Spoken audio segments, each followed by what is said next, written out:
Hey guys, this is my 2019 Ducati Panigale V4S Corse edition. The Corse edition is this livery, the MotoGP paint scheme. 2019 was the only year that they did it in this paint scheme. It's just absolutely beautiful. I've wanted this bike for a long time and happy to say that I finally have it. I did a review when I first got it, the very first day that I owned this bike. I got a lot of interest in that video. You can check it out. Had a few guys reach out and say, hey, can you keep doing more reviews and videos? This is one bike that just doesn't get a lot of reviews for whatever reason. So this is the S version, has a few little extra bits over the regular V4R, or excuse me, V4. The V4R is the top of the line race bike. I've had a lot of fun so far. I've put about 300 miles on the bike, so I'm starting to get familiar. I wouldn't say I'm an expert or anything like that, but I am maybe a little bit more knowledgeable than that first day, that first day review. So I'm sure everybody wants to know the power. Yeah, this one is 214 horse. I'm used to riding my 2004 Honda RC51. That one's got 138 horse. Powerful bike, it's respected, iconic super bike, but it's nowhere near the horsepower and even the weight. That's a heavy bike. This is a very light bike. So yeah, I'm still getting used to it. There's definitely a lot with like the rider aids. It's got three different modes. It's got the sport mode, street mode, and race mode. And then within each of those modes, you can still dial up and down wheelie control, traction control, and slide control. So I've played around with the street and sport modes. Wasn't too happy with those. It feels like it cuts power at higher RPMs. So I think it's almost like acting as a governor. I could be wrong on my feelings there, but that's what it feels like it's doing to me. So I've got it in race mode. It feels weird for me to say that I'm riding it in race mode because I'm not on the track or anything like that. But someone pointed out to me, they said, well, before all the rider aids, every bike was delivered and ridden in race mode. It was kind of funny. Of course, you didn't have 214 horsepower. So maybe all those rider aids are important. I have enjoyed playing with the rider modes. I didn't think that I would. I kind of thought I'm a purist at heart. I grew up in the era of no rider aids, no ABS, no wheelie control, traction control, so I thought I would hate it. I'm actually very intrigued and I'm enjoying playing around with it. I would say I'm not enjoying being restricted, but I do enjoy, just playing with the technology and experimenting with the different modes. I've not adjusted within each mode, so that'll be my next step, is dialing things up and down just to see. I will say that my style of doing a wheelie usually is first, second gear. I accelerate, I pause to let the front end dip, and then I accelerate again as that suspension comes up. I'm giving it, lots of throttle and letting that front end come up. This bike doesn't do that, so I don't know if it's the electronic suspension or if it's wheelie control. I have been able to get the front wheel up and it comes up about a foot and then it just stays there. So I think that is the wheelie control that's coming into play, which is kind of cool. So I'll dial that down.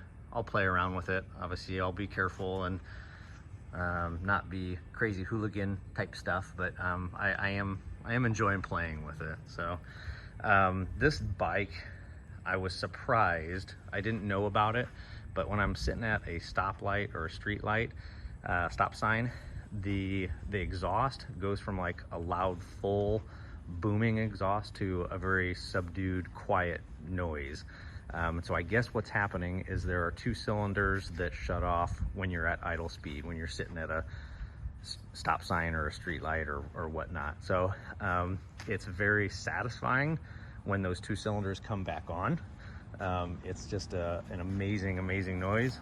Absolutely love it, but would wish it would be like that all the time. And for whatever reason, I'm sure it's probably an environmental thing, or possibly just respect, noise and things like that.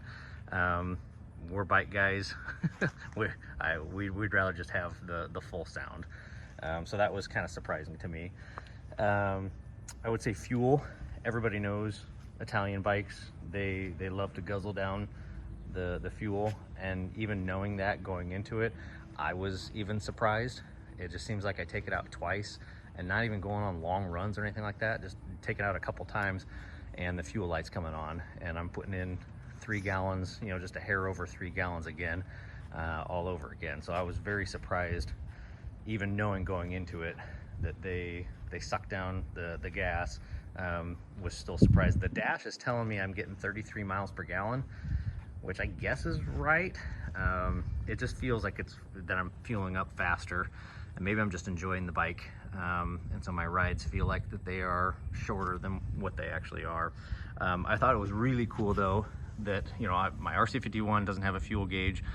It just has the fuel light, and then I've got a Husqvarna 701 Supermoto that doesn't have a fuel gauge either, just the light.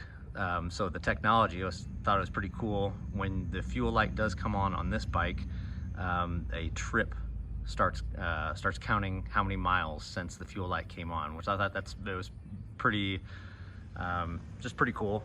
And it took me longer to get to a gas station than what I thought. So, you know, in my mind, if I was just, you know, on my way to the gas station, I'd probably, oh, that was like 3 miles, no big deal. Well, it was actually, you know, closer to 7, you know, so you're covering ground faster than what you think. So it is kind of handy to have that.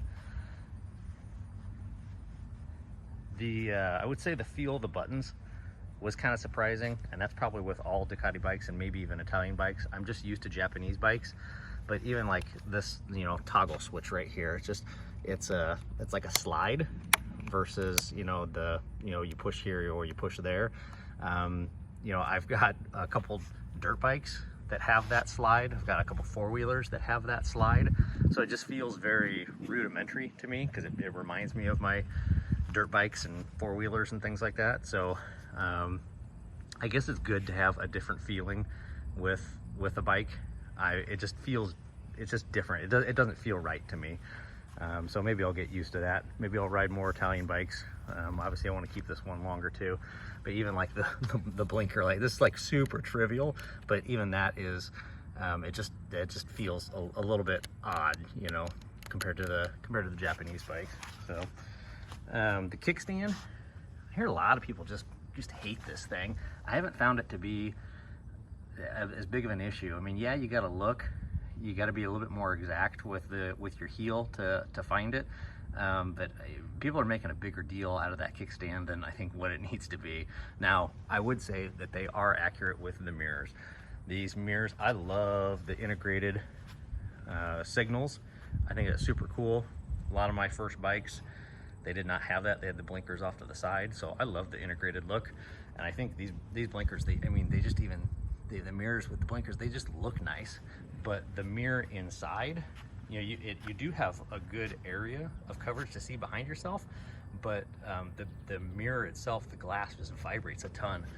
So coming off like my RC51, which is 20 years old, even like an old CBR, 20 years old, those mirrors are so much better than what these are. So I see a lot of guys putting the stealth mirrors on.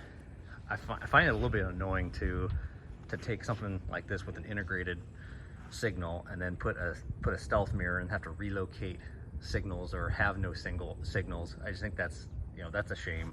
I wouldn't do that. So I know Rizoma does make a different mirror. I think it's the Veloce L mirror that does have signals in it. So I'm considering trying those out. Of course, those are super expensive, but it might be worth it.